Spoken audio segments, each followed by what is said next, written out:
आप जो है इतनी संपत्ति है तो यहाँ का किसी भी दिल्ली का मुसलमान को तो यदि रिलीजियस बेस्ड इंस्टीट्यूशन बनाया जाए, यदि इनकी संपत्ति का यूज किया जाए तो उसको संपन्न जिंदगी जीने में कोई मुश्किल ही नहीं। केवल वक्फ बोर्ड की ही नहीं, जो भी खाली पड़ा है सरकार का, गौशाला खाली पड़ी है, मसाला पार्क खाली पड़ी है, उन सब का भी लिस्टिंग करा रहे हैं कि हिंदुस्तान के अंदर।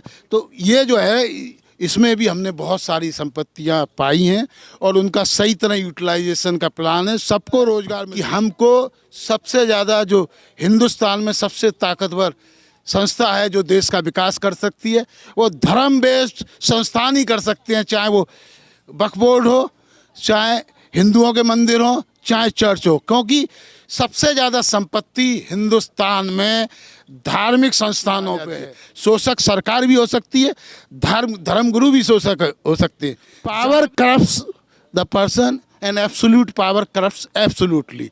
तो ये जो धर्मगुरु हैं उन पे एब्सोल्यूट पावर है, क्योंकि उनसे सवाल नहीं किए जाते, उनसे जवाब नहीं किए जाते। देश की सच्चाई सच छुपने नहीं देंगे। इस वक्त मैं खड़ा हूँ आईटीओ पर, और आईटीओ के इस कब्रिस्तान को आप खूब अच्छी तरह देख लें। जदीद कब्रिस्तान अहले इस्लाम दिल्ली। दरअसल ये इसलिए दिखा रहा हूँ और यहाँ इसलिए खड़ा हूँ कि ये कब्रिस्तान भी वक्फ बोर्ड की है। वक्फ बोर्ड कई तरह के हैं। सेंट्रल सुन्नी वक्फ बोर्ड आपने सुना होगा, फिर शियाओं का अलग है, इसी तरह दिल्ली स्टेट का एक अलग है, और हर राज्य का वक्फ बोर्ड बिल्कुल अलग होता है। और वक्फ बोर्ड की एक पूरी कमेटी होती है जो डिस्ट्रिक्ट वाइज होती है, और वो पूरी कमेटी मिलकर मुकम्मल होता है, और उसमें सरकार की तरफ से आईएएस रैंक के अफसर रहते हैं जो निगरानी रखते हैं। उसका एक चेयरमैन भी होता है, और हमेशा सरकार के पक्ष का ही चेयरमैन होता है। समय समय पर सरकार बदलती है, चेयरमैन भी बदलता है, कुछ अमले भी बदलते हैं, लेकिन हालात बिल्कुल नहीं बदलते हैं। ये मैं नहीं कह रहा हूँ, ये कहने के लिए इस समय ध्रुव अग्रवाल जी यहाँ मौजूद हैं और सिराज साहिल साहब मौजूद है। मैं बात कराऊंगा, लेकिन बताना चाहूँगा पहले आपको कि वाकई जो आरोप लगाए जा रहे हैं वो दमदार हैं, और मुस्लिम बुद्धिजीवियों की तरफ से भी ये बातें गाहे बगाहे आती हैं, लेकिन कहीं ना कहीं वो फिर पर्दे में आ जाते हैं। कोई खौफ है, कोई भय है, कोई डर है। क्यों डर है, किसका डर है, इस पर भी बहस होने की ज़रूरत है। लेकिन वक्फ बोर्ड की संपत्तियों का ब्यौरा अब तक उस कम्युनिटी के पास नहीं पहुंचा जो उसका लाभ जिसको लेना है, यानी जिसको लाभान्वित होना था, जिस उद्देश्य वाकिफ जो वक्फ करता, यानी दानदाता जो दान देता, उसका एक उद्देश्य होता, वो उद्देश्य का लिखी होती है। वाकिफ वक्फनामे में लिखता है कि मैं ये ज़मीन इसलिए वक्फ कर रहा हूँ कि मेरे समाज और मेरे जाति और मेरे धर्म के अनुयायी इसका अमुक तरह से लाभ उठाएंगे, चाहे वो शिक्षा के क्षेत्र में हो, स्वास्थ्य के क्षेत्र में हो, या वेलफेयर के और भी कोई काम। लेकिन हो कुछ भी नहीं रहा, सिर्फ एक कुर्सी बनाई गई है, एक बोर्ड बनाया गया, बोर्ड पर एक चेयरमैन की कुर्सी है, बस उस कुर्सी का पूरा दुरुपयोग हो रहा है। दिल्ली ही नहीं, देश के कई कोनों में वक्फ बोर्ड की ज़मीनों के अतिक्रमण की सूचनाएं लगातार आ रही हैं, और दिल्ली में तो लगातार ये सूचना मिल रही है। इतनी बड़ी संपत्ति का मालिक वक्फ बोर्ड है, लेकिन जिसके लिए वक्फ किया गया उसके हाथ में अगर कटोरा है तो सवाल वाजिब है। बहुत सारे और सवाल होंगे, लेकिन सबसे पहले मैं ध्रुव अग्रवाल जी से जानना चाहूँगा, सर जो आपका सीधा सीधा आरोप है कि वक्फ बोर्ड की बहुत ज़्यादा संपत्तियां हैं दिल्ली में, लेकिन उसका सदुपयोग नहीं हो रहा, उस समाज को लाभ नहीं मिल रहा, तो एक सवाल लोग कर लेते हैं, हालांकि इस देश में ऐसा सवाल चलता नहीं, कि मुसलमान इतने हैं बुद्धिजीवी, बड़े बड़े इंटेलेक्चुअल, उनको चिंता नहीं हुई, आपको ये चिंता कैसे? देखिए, ऐसा है कि मुस्लिम बुद्धिजीवी होता है, वो ना हिंदू होता ना मुस्लिम होता। मैं भी अलीगढ़ से बिलोंग करता हूँ, और मेरे सारे दोस्त अलीगढ़ मुस्लिम यूनिवर्सिटी में भी पढ़ते थे, और मैं शुरू से ही पत्रकारों के साथ भी रहा, अखबार भी मैं वालों के साथ रहा, हिंदुस्तान टाइम्स की जो शोभना भरतिया के साथ भी रहा। मैं आपको जो बताना चाह रहा हूँ कि सबके जहन में सवाल आता है, लेकिन सब अपने कामों में लगे हुए हैं। यहाँ पे जो सबसे बड़ी बात हो रही है कि सुप्रीम कोर्ट ने कहा है, हाई कोर्ट ने कहा है, जो 25 लाख करोड़ की जो संपत्ति है, उस 25 लाख करोड़ से कम 2.5 लाख करोड़ की इनकम होनी चाहिए 10%। और 1991 में उन्होंने कहा था कि केवल तमिलनाडु के अंदर 99,600 लाख करोड़ है सिया बोर्ड की, और 600 उसकी सुन्नी वक्फ बोर्ड की, और 643 करोड़ है उसकी हाँ, अब आप इसी तरह इंडेक्सेशन करके हिंदुस्तान के अंदर राज्य और आपके केंद्र शासित प्रदेशों को मिला के जो एस्टीमेट मैंने लगाया है, ये मिनिमम साइज पे है 25 लाख करोड़। उस समय उन्होंने कहा था कम से कम, क्योंकि जो जगह है वो ऐसी जगह पे है जो 10% तो कमाई सकता है। सर, आप दिल्ली में खड़े हैं और दिल्ली वक्फ बोर्ड भी बताया जाता है संपन्न है बहुत, इसके पास भी बहुत ज़्यादा संपत्ति है।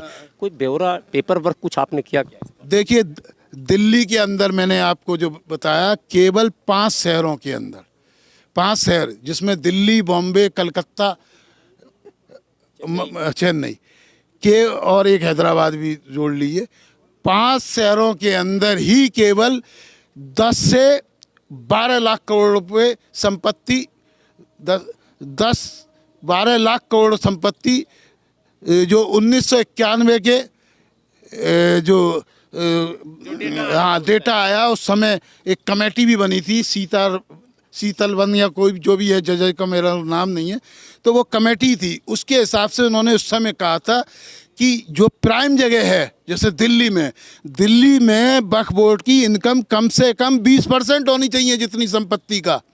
यदि दिल्ली के अंदर जैसे 5 शहरों का मैं यदि 10 लाख करोड़ कहूँ, तो दिल्ली में कम से कम 2.5-3 लाख करोड़ की तो संपत्ति होगी।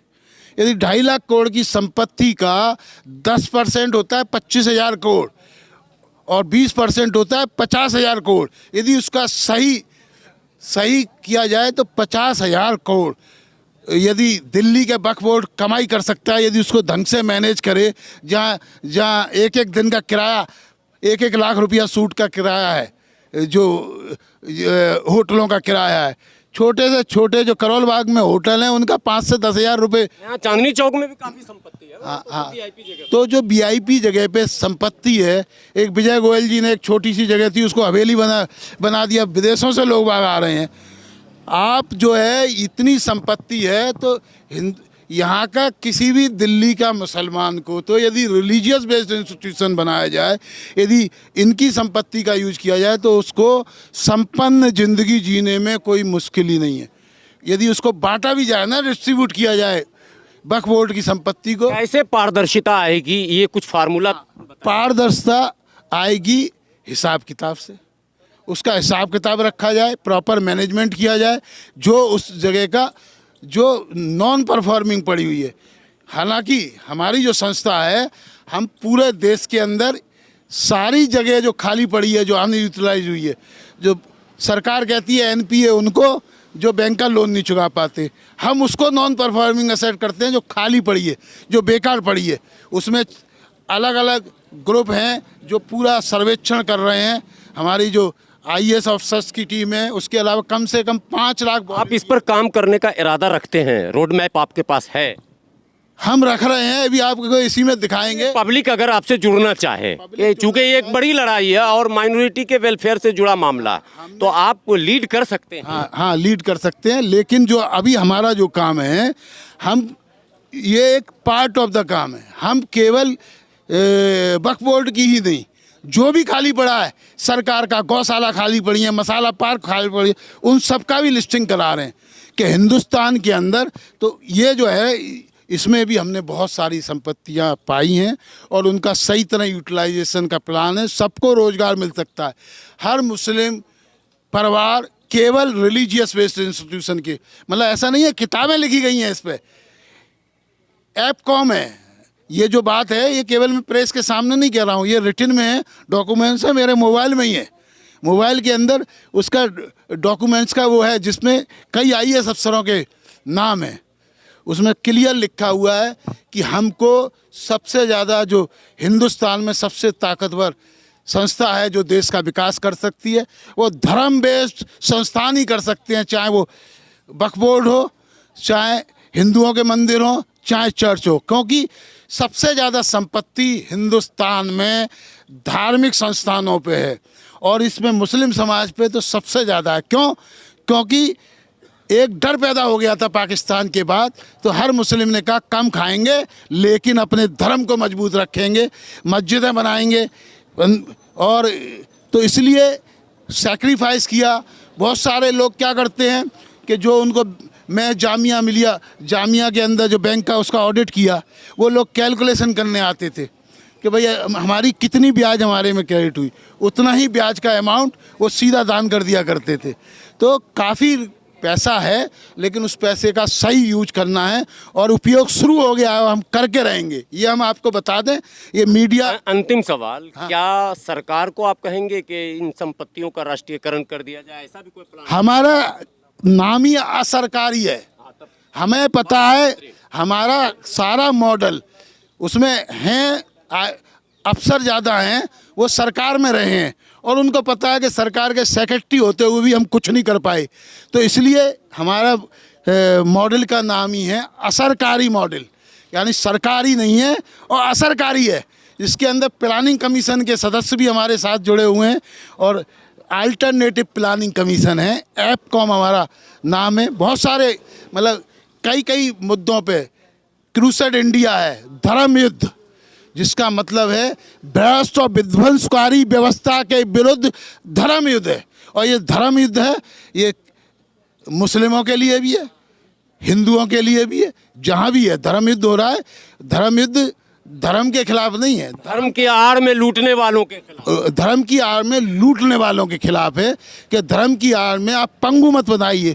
आप 1757 से पहले जो क्रिश्चियन ने किया उस डार्क एज से, जिसको डार्क एज कहते हैं इतिहास के अंदर, आज स्टैचू ऑफ लिबर्टी है। आज़ादी अभी अधूरी है, आज़ादी हमको अंग्रेज़ों से मिली, लेकिन हमें आज़ादी करनी है अपने ही आदमी से। जो लोग भूरे चेहरे वाले अंग्रेज हैं, जो हमारे शोषक हैं, उनसे आज़ादी है। शोषक सरकार भी हो सकती है, धर्मगुरु भी शोषक हो सकते हैं। जहाँ भी शक्ति आती है, power corrupts the person and absolute power corrupts absolutely. तो ये जो धर्मगुरु हैं उन पे एब्सोल्यूट पावर है, क्योंकि उनसे सवाल नहीं किए जाते, उनसे जवाब नहीं किए जाते। सरकारी जो है उन पे चलो पार्लियामेंट है, मीडिया है, उनसे सवाल करती है, लेकिन धर्मगुरु से और धार्मिक लोगों से आज मीडिया भी, मैं आप सब मीडिया वालों को तारीफ़ करना चाहूँगा कि आपने एक ऐसे विषय पे दिया जिससे लोग बचते हैं जनरली, हम लोग, लेकिन आपने ये लिया है। तो मैं आपको बताऊं, ये लड़ाई रुकने वाली नहीं है। हमको इस देश को समृद्ध बनाना है, इस देश को समृद्ध बनाना है। और ये जो देश है, ये देश जैसे आज का अमेरिका है, ये इसी तरह का हिंदुस्तान देश किसी एक की बपौती नहीं है।